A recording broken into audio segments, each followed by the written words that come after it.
SSC 2025 শিক্ষার্থীরা, তোমরা আজকে যারা ইংরেজি দ্বিতীয় পত্র পরীক্ষা দিয়েছো তোমাদের সেই প্রশ্নের সমাধানটা আমি নিয়ে আসলাম। আশা করি তোমরা মিলিয়ে দেখলে কে কত পাবা। গ্রামাটিক্যালি গ্রামার অংশে তোমরা কে কত পেলে সেটা আসলে একটা ধারণা তোমরা পেতে পারবে।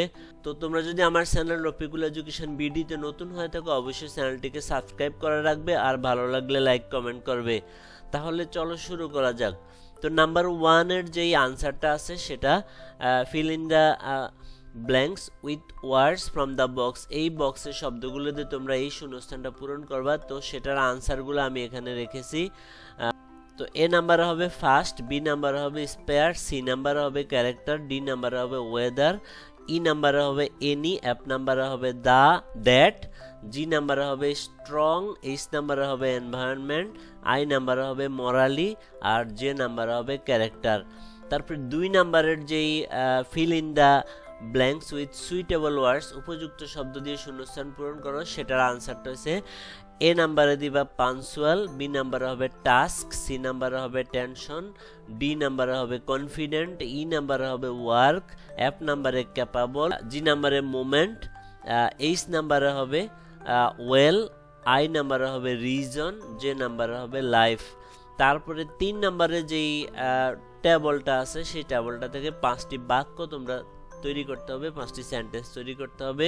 সেরকম এই প্যাসেজ থেকে আমি 5টি সেন্টেন্স, এই টেবল থেকে আমি 5টি সেন্টেন্স তৈরি করে রেখেছি। তোমরা যারা লিখেছো তারা একটু মিলিয়ে দেখবে। Physical exercise is very essential for our health. 2 নম্বরে it helps us to be healthy and keep fit. 3 নম্বরে if we don't take physical exercise regularly we can not perform our duties properly. 4 নম্বরে so we should take physical exercise regularly. 5 নম্বর সেন্টেন্সে লিখবা কি physical exercise helps keep our mind fresh too. তো এই ছিল তোমাদের 3 নাম্বার যেই টেবলটা আছে সেই টেবলের 5টি সেন্টেন্স। এবার আমরা 4 নাম্বার যদি প্রশ্নে চলে আসি, সেটা রাইট ফর্ম ভার্ব, সঠিক ভার্ব দ্বারা শূন্যস্থানগুলো পূরণ করতে হবে। তো সেটার আনসারটা ছিল এরকম, এ নাম্বারে হবে আর, বি নাম্বারে হবে আর নট, সি নাম্বারে হবে গট, ডি নাম্বারে হবে টু পে, ই নাম্বারে হবে হ্যাড, এফ নাম্বারে হবে ওয়াজ, জি নাম্বারে হবে এনজয়েড, এইচ নাম্বারে হবে আর ওয়ার কুকড, আর আই নাম্বারে টু স্টে দিতে পারো অথবা টু স্পেন্ড দিতে পারো, আর জে নাম্বারে হবে রিমেইনস। তো এই ছিল 4 নাম্বার প্রশ্নের উত্তরগুলো। আর 5 নাম্বারে ছিল ন্যারেশনটা, তোমরা দেখে নিবে ন্যারেশনটা। আমি এখানে আনসারটা লিখে দিছি, ন্যারেশনটা তোমরা কিভাবে লেখছো সেটা একটু দেখে নেবে। এই 5 নাম্বারের আনসার।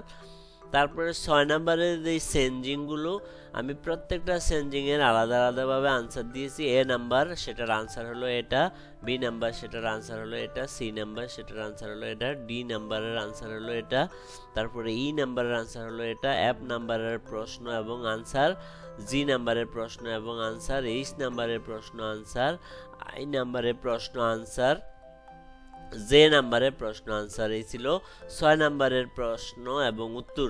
তারপরে 7 নাম্বারে তোমাদের কমপ্লিটিংটাও আমি এখানে লিখেছি, it is true that electricity is a curse, A নাম্বারে। আর বি নাম্বারে we should try our level best, আমরা আমাদের সর্বোচ্চ চেষ্টা করা উচিত কি করার জন্য, টু রিমুভ ইলেকট্রিসিটি, নিরক্ষরতা দূর করার জন্য।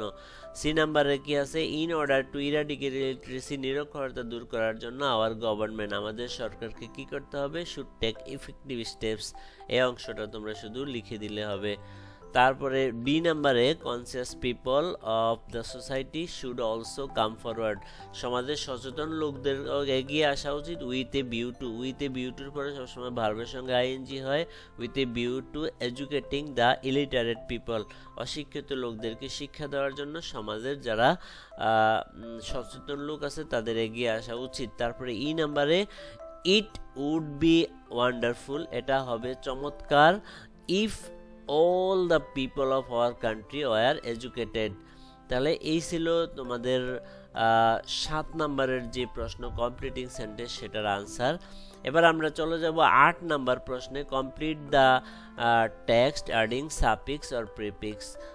তো এটা হলো সাফিক্স প্রিফিক্সের আনসার। তো সাফিক্স আনসারগুলো এসে এইরকম: এ নাম্বারে হবে আনঅ্যাওয়্যার, বি নাম্বারে নিউট্রিশাস, সি নাম্বারে হবে টেস্টলেস, ডি নাম্বারে হবে বেরিয়াস, ই নাম্বারে হবে চিলড্রেন, এফ নাম্বারে বুলকি, তারপরে আসো জি নাম্বারে হবে আনহেলদি, এইচ নাম্বারে হবে ইম্পর্টেন্স, আই নাম্বারে হবে ইমপ্রপার, আর হবে জে নাম্বারে হবে ডিফিসিয়েন্সি। তো এই ছিল তোমাদের 8 নাম্বারের আনসার। তো এবার আমরা 9 নাম্বারের ট্যাগ কোশ্চেনে চলে যাব। 9 নাম্বারের ট্যাগ কোশ্চেনে our new English teacher is very affectionate, তাহলে ইজন্ট শি। তারপরে she has joined recently, hasn't she. She never scolds, তিনি কখনো বকবকি করেন না। হার স্টুডেন্ট ডাজ শি, নেভারের মধ্যে নো আছে।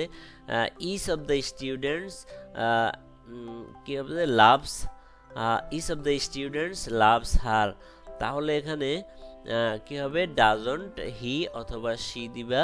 তারপরে কি none of her students did like her, তাহলে এটা হবে ডু দে। তো এই ছিল তোমাদের 9 নাম্বারের আনসার। এবার আমরা 10 নাম্বারের আনসারে চলে যাব। 10 নাম্বারের আনসারে এ নাম্বারে দিব ফর এক্সাম্পল, বি নাম্বারে হবে সিমিলারলি, সি নাম্বারে হবে অ্যান্ড, ডি নাম্বারে হবে ওপেন, ই নাম্বারে হবে দেয়ারফর। তো এই ছিল তোমাদের 10 নাম্বারের আনসার।